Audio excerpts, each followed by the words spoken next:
Voilà, bonjour les amis, donc on retrouve notre Matthieu, toujours au chapitre 25 cette fois-ci, les versets 1 à 13, et vous allez voir, on continue avec notre histoire de vigilance active.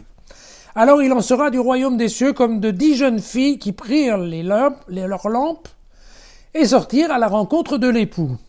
5 d'entre elles étaient insensées et 5 étaient avisées.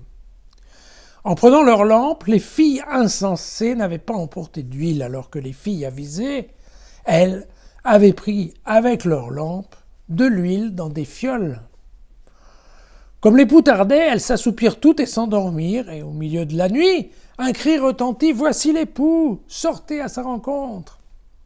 Alors, toutes ces jeunes filles se réveillèrent et apprêtèrent leurs lampes. Les insensés dirent aux avisés « Donnez-nous de votre huile, parce que nos lampes s'éteignent. » Et les avisés répondirent « Certes pas, il n'y en aurait pas assez pour nous et pour vous. Allez plutôt chez les marchands et achetez-en pour vous. » Pendant qu'elles allaient en acheter, l'époux arriva. Celles qui étaient prêtes entrèrent avec lui dans la salle de noces et l'on ferma la porte. Finalement, arrivent à leur tour les autres jeunes filles qui disent « Seigneur, Seigneur, ouvre-nous !» Mais il répondit « En vérité, je vous le déclare, je ne vous connais pas.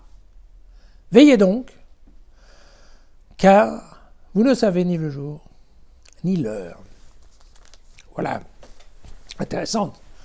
C'est une version un peu antérieure à la cigale et à la fourmi, de notre ami La Fontaine. Alors, c'est amusant parce que de nos jours, j'ai l'impression que quand on est à l'église, on attend la mariée.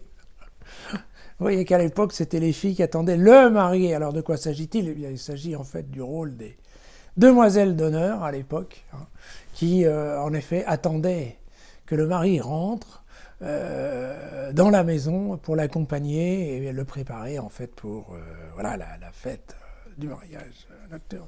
Voilà. Et donc c'est le rôle d'un certain nombre de demoiselles en fait d'honneur, tout simplement, c'est elle, voilà. Et vous avez bien compris, il y a les lampes à huile, enfin blablabla, d'accord, ok.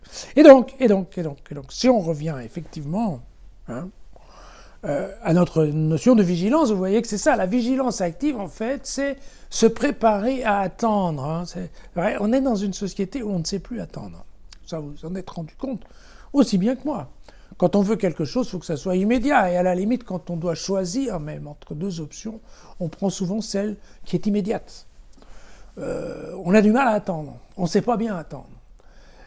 Et donc, je le vois bien, par exemple, dans le cadre du transport, très souvent, on préfère prendre un truc qui va plus vite, qui arrive plus tôt, qu'un truc moins cher qui arrive plus tard. Alors qu'en fait, on n'est pas très sûr de ce qu'on va faire entre les deux. Mais c'est pas grave, c'est comme ça qu'on fonctionne. Et donc, dans notre société, vraiment, l'attente, c'est devenu un problème. Bon, et c'était déjà un peu vrai à l'époque de Jésus, mais la question, c'est qu'à l'époque, on savait s'apprêter à attendre, se préparer à attendre. Donc, c'est dans cette notion qu'il y a vraiment une notion de vigilance active. Et dans ce cas-là, la mission, vous voyez bien, la mission, c'est d'être prêt avec sa lampe allumée. Voilà, c'est pas autre chose. Alors, on peut être prêt et s'endormir, mais c'est pas grave, on est prêt, on a déjà réfléchi comment ça allait se passer et on a des réserves d'huile. Voilà, tout simplement, c'est ça. Alors, par rapport à certains textes de l'Ancien Testament, l'approche de Matthieu est intéressante. Pourquoi ? Parce qu'il nous dit qu'en fait, certes, on sait que le Messie va revenir, mais là, il ne parle pas du tout de signes précurseurs, alors que vous savez, dans l'Ancien Testament, je vous avais dit très souvent, je vous enverrai un signe. Comment on reconnaît ? Je vous enverrai un signe. Et puis, il y aura des tremblements de terre, il y aura ceci, enfin tout ce qui est le discours, vous savez, apocalyptique, comme on dit, les apocalypses.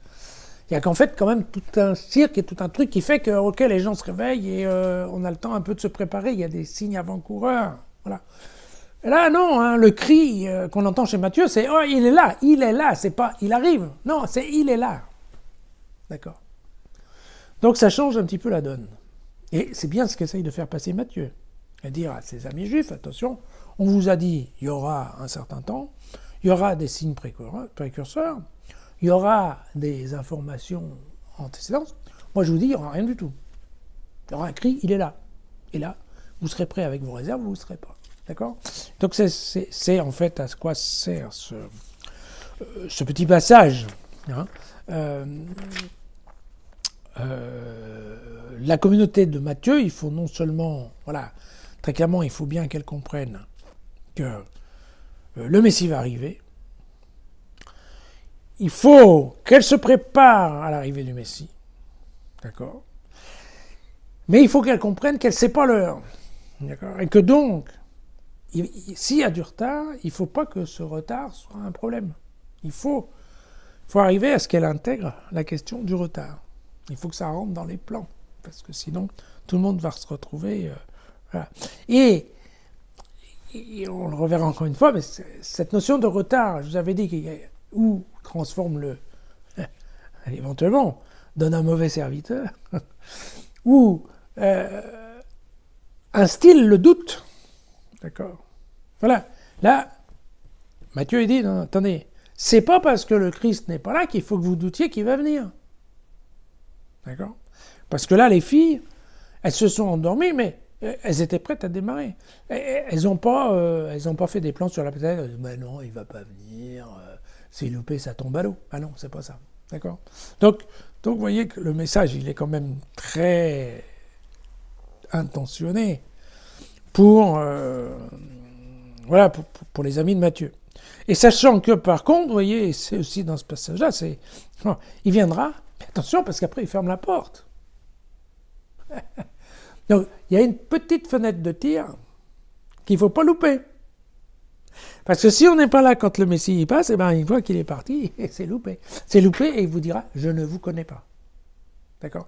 Donc, mes amis juifs qui mettaient beaucoup de temps à reconnaître que Jésus est effectivement le Fils de Dieu, vous, mes amis juifs qui disent oui, mais bon, on verra, parce que, si c'est le Messie, de toute façon, il y aura des signes avant-coureurs pour nous dire oui, attention, je vous envoie un Messie, voilà. Attention, si vous n'avez pas vu le message, vous n'avez pas suivi les signes avant-coureurs, faites gaffe, parce que quand il est là, mais il ne va pas venir très longtemps, d'accord? Il vient nous chercher, il vient nous juger, mais il ne va pas rester 3 heures à vous attendre. Et après, il ferme la porte et je ne vous connais pas. Donc il y a carrément une menace, bien évidemment, de la part de Matthieu, à ses amis juifs qui refusent Jésus en disant, écoutez, faites gaffe parce qu'après l'heure, c'est plus l'heure. Pour nous, c'est demain. À demain.